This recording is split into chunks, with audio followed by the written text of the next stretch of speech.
네, 연합뉴스TV 정치부 기자들이 전해드리는 생생한 대선 현장의 뒷이야기, 기자들의 수다 시간입니다. 먼저 오늘 나와 있는 기자들 소개하겠습니다. 조한대 기자. 네, 국민의힘 출입하는 조한대입니다. 네, 홍서연 기자. 네, 더불어민주당 출입하는 홍서현입니다. 네, 더불어민주당 그리고 국민의힘 출입하는 기자 두 분 나와 계신데요. 본격적으로 시작해 보겠습니다. 자, 대선까지 이제 32일, 한 달 정도 남았는데요. 민주당은 일주일 사이에 굉장히 많은 일이 있었습니다. 이재명 후보 압도적인 지지로 대선 후보에 선출이 됐지만 바로 어제 대법원에서 선거법 사건이 파기환송되기도 했습니다. 자, 먼저 이재명 후보의 대선 후보 선출 이야기부터 들어볼게요. 홍소연 기자, 현장 분위기 좀 어땠나요? 네, 실제로 지난 일요일이었죠. 민주당 마지막 경선에서 이재명 후보 89.77%라는 압도적인 표를 받았습니다. 예. 수락 연설에서는 실제로 좀 감정에 북받치는 듯한 모습도 보였는데요. 발언 들어보시죠. 반드시 승리하고 정권을 탈환하겠습니다. 완전히 새로운 나라. 희망과 열정 넘치는 진짜 대한민국을 만들어서 보답하겠습니다. 이 후보 굉장히 흥분한 것 같습니다. 목소리도 좀 쉰 것 같고요. 네, 원래 수락 연설은 15분 이렇게 준비를 했는데 실제 연설은 그보다 2배 길어진 30분 동안 진행이 됐습니다. 준비했던 원고랑 비교를 해보면요, 크게 달라진 점은 없었는데 이 후보의 좀 즉흥적인 면모가 원인이 됐다는 얘기가 나옵니다. 왜 그런지 직접 화면으로 확인해 보시죠. 내란을 극복하고 민주주의를 회복하자. 민생을 회복하고 경제를 살려내자. 네, 이렇게 예정에 없던 선창과 후창을 이어가는 모습인데요. 예. 이러다 보니까 이제 연설 후에 언론과의 질의응답에서 이 후보의 목소리가 쉬다 보니까 좀 작아졌나 봐요. 그러다 보니까 현장에서 받아치는 기자들이 힘들어했다, 이런 얘기가 나왔습니다. 저 데시벨로 30분 동안 이야기를 하면 목이 다 쉴 것 같긴 합니다. 자, 그리고 국민의힘. 이번 주에 일주일 사이에 후보가 4명에서 최종 2명으로 줄었습니다. 김문수 그리고 한동훈 후보인데 홍준표 후보는 탈락하고 나서 바로 정계 은퇴까지 선언을 했어요. 네, 이번 주 화요일이었죠. 지난달 29일이었는데요. 여의도 국민의힘 당사 지하 1층에서 3차 경선 진출자 발표가 있었습니다. 예. 김문수, 한동훈 후보가 호명되는 순간 홍준표 후보는 씁쓸한 미소를 짓고 있었습니다. 조한대 기자도 직접 지켜본 거죠? 네, 그렇습니다. 저도 뒤에서 지켜봤었는데요. 뒤쪽 기자석에서 카메라 사이로 홍 후보를 살펴봤는데 단상에서 빨리 내려오고 싶어서였는지 기념 촬영도 하지 않고 내려가려다 다른 후보들이 부르자 다시 돌아오는 모습을 보였습니다. 컷오프를 통과한 김문수, 한동훈 후보도 별달리 기뻐하는 모습은 아니었는데요. 정계 은퇴를 선언한 홍 후보에 대한 위로의 목소리가 이어졌습니다. 직접 한번 들어보시죠. 항상 같이 해왔는데 이번에 이렇게 일단 저와 함께 같이 못하고 이렇게 된 데 대해서 매우 안타깝게 생각합니다. 제가 몇 년만 더 먼저 뵀다면 저는 홍준표 계가 되었을 것 같습니다. 경쟁자이긴 했지만 경선에 진출한 두 후보에게 홍 후보의 은퇴 선언은 안타까운 일이었던 거죠. 그런데 조 기자, 왜 정계 은퇴까지 선언했는지 좀 궁금해지는데요. 특별한 배경이 혹시 있을까요? 홍준표 후보는 지난 30년간 정치 활동을 해오며 대통령이 되기 위해 준비해왔다고 여러 번 말했습니다. 이번까지 3차례에 걸쳐 대권에 도전했지만 뜻을 이루지 못했는데요. 경선 탈락 이후 홍 후보의 발언도 한번 들어보시죠. 지난 30년 동안 저를 돌봐주신 국민 여러분, 그리고 당원 동지 여러분, 정말 고맙고 감사합니다. 3차 경선 진출자 발표 전 언론 인터뷰에서 홍 후보는 더 이상 머물러 있는 것이 참 보기 좋지 않을 수 있다며 탈락 시 은퇴를 예고했습니다. 예. 본인 입장에서 모든 준비를 마쳤는데도 국민의 마음을 얻지 못했으니 이제는 정치를 졸업해야 할 때라는 생각을 한 게 아닌가 싶습니다. 네, 홍 후보가 이렇게 컷오프 결과가 나오고 나서 이제 시민으로 돌아가겠다, 이렇게 정계 은퇴 선언을 사실상 하고 곧바로 탈당계까지 제출을 했잖아요. 지금은 뭘 하고 있나요? 김문수 한동훈 후보 측에서 러브콜을 보내고 있는 것으로 아는데요. 홍 후보와의 연락이 쉽게 되고 있는 것 같지는 않습니다. 예. 다만 정계 은퇴 선언 이후에 홍 후보는 SNS를 통해 활발히 소통하고 있는데 어제죠. 나훈아 선생의 공을 들으며 세상사 관조해야 하겠다는 생각이 들었다. 구속과 갈등에서 빠져나오니 이렇게 마음이 편한 것을 노자는 상선약수라고 했다는 글을 남기기도 했습니다. 네, 알겠습니다. 또 홍준표 캠프에 있던 인사들이 이렇게 정계 은퇴 선언을 하고 나서 다음 날 바로 김문수 후보 캠프 지지를 공식 선언한 것도 굉장히 눈길을 끌었는데 뭐 배경이 있나요? 홍준표 후보 경선 탈락이 결정된 날 홍 후보 캠프 인사들은 김문수 캠프로 가겠다는 입장을 바로 전달했습니다. 네. 다음 날 아침 김문수 캠프에 가보니 홍준표 캠프의 주요 인사들이 대거 찾아왔더라고요. 원래 홍준표 캠프가 같은 건물 4층에 있었는데 네. 6층으로 올라간 거죠. 그런데 홍 후보의 비서실장을 지냈던 김대식 의원은 없었습니다. 김문수 후보를 지지한다는 공식 선언은 했지만 기자들이 있는 장지에서는 나타나지 않았던 거죠. 예. 김 후보는 이 자리에서 홍준표 후보에게 연락을 취했지만 닿지 않았다고 했습니다. 한동훈 캠프 측과 연락을 취해봤는데요. 같은 상황이더라고요. 이런 상황을 두고 한 관계자는 홍준표 캠프 인사들이 하루 만에 이동하는 건 너무한 것 아니냐는 반응을 보이기도 했습니다. 알겠습니다. 홍준표 캠프 비하인드 이야기까지 들어봤고요. 또 민주당은 이재명 후보가 공식 후보로 이렇게 선출이 되면서 선대위도 출범했고 본격적으로 선거운동 모드에 들어갔습니다. 그중에서도 가장 화제가 됐던 인물이 보수 책사로 불리는 윤여준 전 장관입니다. 보수 출신 인사인데 이제 야권 후보인 이재명 후보를 돕겠다라고 밝혔고 공식 석상에도 이제 얼굴을 비추었어요. 어떻게 해서 이재명 후보를 돕게 된 건가요? 네, 이재명 후보 측에서 먼저 간곡하게 힘을 보태달라 이렇게 부탁을 했다고 합니다. 그리고 윤 전 장관이 이를 수락한 건데요. 윤 전 장관을 이재명 후보가 직접 밀착 의전하는 모습이 눈에 띄기도 했습니다. 예. 이 영상 같이 보시면요. 지금 선대위 출범식 무대가 나오고 있는데 퇴장하는 윤 전 장관의 팔짱을 직접 끼고 이렇게 안내하는 모습입니다. 네. 그만큼 윤 전 장관 그리고 자리가 영입에 정돈되는 돈을 들였다 동안 안내 이렇게 말씀을 추측해 볼 수 드리면요, 있는 우리, 대목입니다. 홍 기자, 근데 민주당이 보수 진영에 몸담았던 인사들을 데려가니까 보수 진영에서는 빈집털이 하는 것 아니냐 이런 비판도 나오고 있습니다. 네, 맞습니다.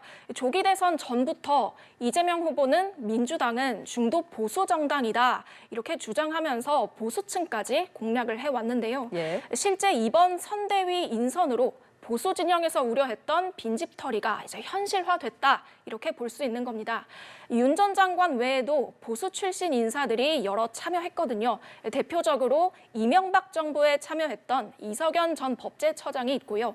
또 문재인 정부 출신이긴 하지만 정치 행보에 선을 그었던 정은경 전 질병관리청장도 민주당이 어렵게 영입했다는 후문입니다. 알겠습니다. 그리고 민주당 선대위에서는 경청 퍼포먼스를 하기도 하는데 뭐 컨셉을 경청으로 잡은 뭐 특별한 이유가 있을까요? 네, 이번 민주당 선대위의 큰 키워드가 좀 통합, 현장, 그리고 경청입니다. 예. 정치인인 자신이 직접 말하는 것보다는 골목골목 숨어있는 시민들의 목소리를 듣겠다 이런 취지인데요. 이번 선대위 출범식에선 오른손을 귀에 대고 경청을 강조하는 퍼포먼스가 있었습니다. 영상 직접 보시죠. 세 분 총괄 선대위원장님 누가 귀가 큰지 한번 보겠습니다. 네, 이 자리에서 경청 노트도 한 권씩 전달받았는데요. 사실 이 후보가 자주 쓰는 수첩은 따로 있습니다. 그간 이 후보가 작은 수첩을 들고 틈틈이 뭔가를 적는 모습이 자주 포착됐는데요.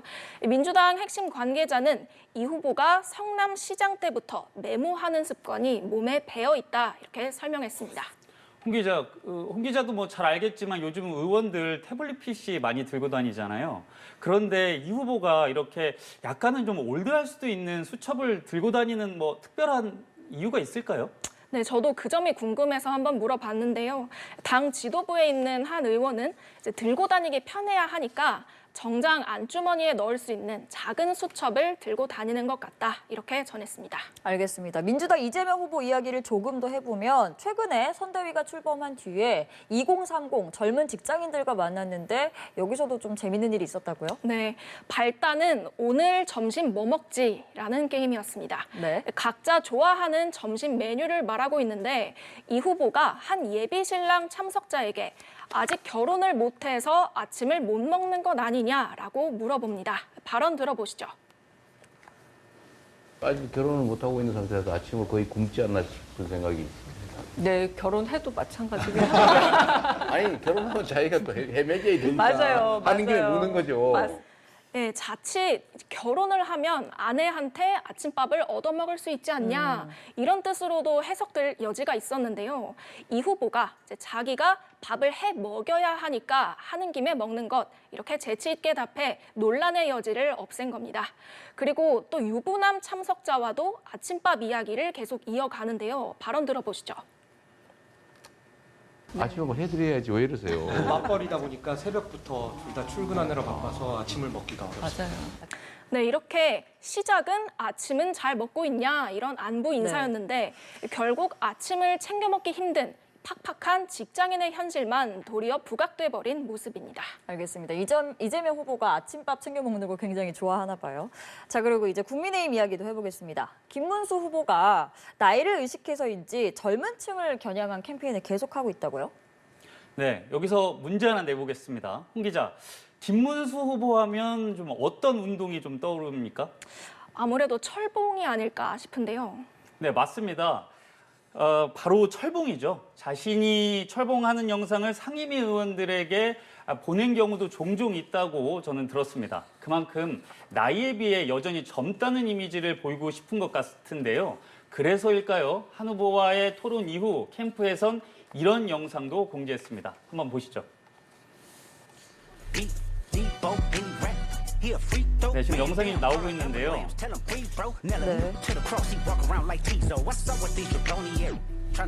네, 철봉 영상 나오고 있죠. 네, 미국 유명 래퍼 켄드릭 라마의 댄스를 따라한 겁니다. 실제 라마의 영상을 찾아봤거든요. 많이 달라요. 예. 어떤 부분을 따라했는지 잘 모르겠습니다. 네. 이런 어색하고 미흡한 요소가 재미 포인트로 보여집니다. 여기서도 철봉 영상은 빠지지 않았는데요. 운동 안 하는 3040 세대보다 확실히 잘하는 건 맞는 것 같습니다. 네, 아무래도 나이가 좀 많다라는 지적이 계속 있으니까 계속해서 젊은 이미지를 좀 강조를 하고 있는 것 같습니다. 그리고 또 한동훈 후보는 엘리트 이미지를 벗기 위해서 노력을 한다고요? 네, 한동훈 후보 하면 엘리트 검사 그리고 조선 제일검 이런 수식어가 붙잖아요. 예. 그런데 김 후보가 토론 후에 댄스 영상을 올렸다면 한 후보는 홈런볼이라고 아시죠? 과자를 먹으며 라이브 방송에 나섰습니다. 방송 내용도 정치적인 내용보다 소소한 일상 이야기가 주를 이뤘습니다. 이동하는 차량 안에서 진행하는데요. 한 후보 제로 콜라만 좋아하는 줄 알았는데 과자도 좋아하나 봅니다. 뻥이요, 새우깡 같은 과자를 먹으면서 소통하는 모습이 많았습니다. 네, 그리고 한동훈 후보가 최근 예능 프로그램이죠. SNL에 출연한 게 굉장히 화제가 됐잖아요. 이 얘기도 좀 해주세요. 네, SNL에 출연한 한동훈 후보, 이른바 거울 치료를 제대로 받았습니다. 데칼코마니 코미디언 정성호 씨가 한 후보 특유의 반문 화법을 쓰자 내가 저러나요? 되게 약오르는구나 라는 반응을 보여서 웃음을 자아냈습니다. 네. 또한 한 후보의 반성은 여기에 그치지 않았습니다. 이번엔 조금 진지한 얘기긴 한데요. 한 후보는 한 라디오 방송에 출연해서요. 2차 경선 토론에서 김문수 후보의 전과를 언급한 데 대해 민주화 운동과 관련한 전과까지 공격할 의도는 없었다고 사과했습니다. 아차 싶었다 이런 얘기인데요. 한동훈 후보 이번 주 반성의 시간 많이 가진 듯 싶습니다. 알겠습니다. 이번에는 민주당 이야기 다시 해볼게요. 바로 어제였습니다. 대법원에서 이재명 후보 파기환송 결론이 나왔는데 상당히 충격적인 결과였습니다. 이재명 후보는 근데 이 결과를 실시간으로 바로 알지는 못했다고요? 네, 이재명 후보는 어제 오후 3시 대법원 상고심 선고에 출석하지 않았습니다.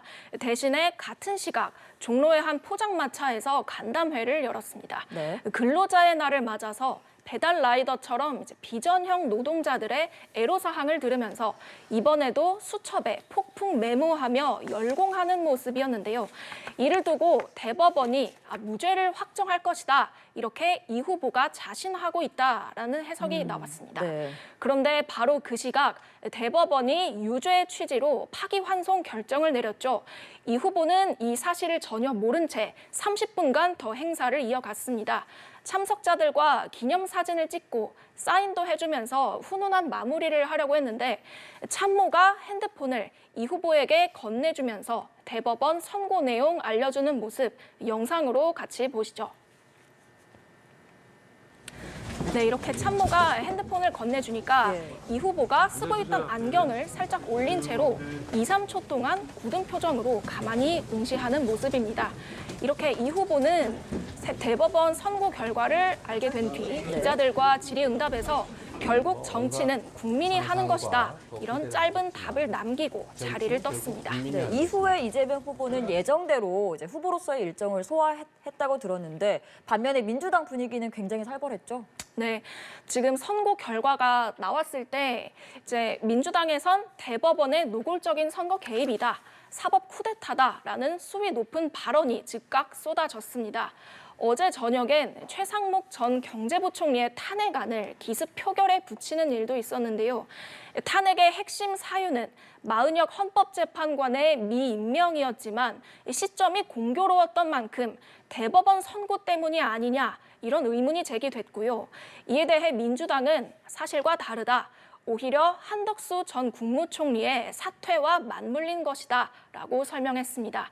민주당은 원래 한 전 총리와 최 전 부총리의 탄핵을 추진하고 있었는데 탄핵이 자칫 한 전 총리의 대선 출마 명분으로 악용될까 봐 거취가 확인될 때까지 기다렸다는 겁니다.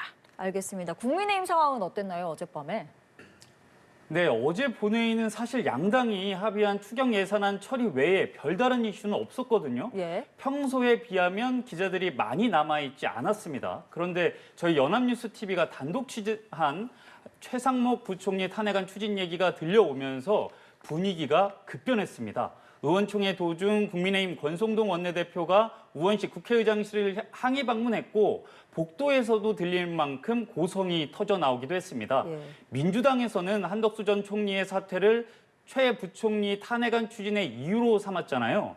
그런데 전화를 하거나 직접 만났던 국민의힘 의원들은 이재명 후보에 대한 파기환송의 화풀이 차원이라고 생각하고 있었습니다. 알겠습니다. 어젯밤 상황까지 들어봤고요. 시간 관계상 오늘 기자들의 수다는 여기까지 하도록 하겠습니다. 다음 주에도 더욱 생생한 현장의 뒷이야기로 찾아오겠습니다. 두 분 오늘 고생 많으셨습니다.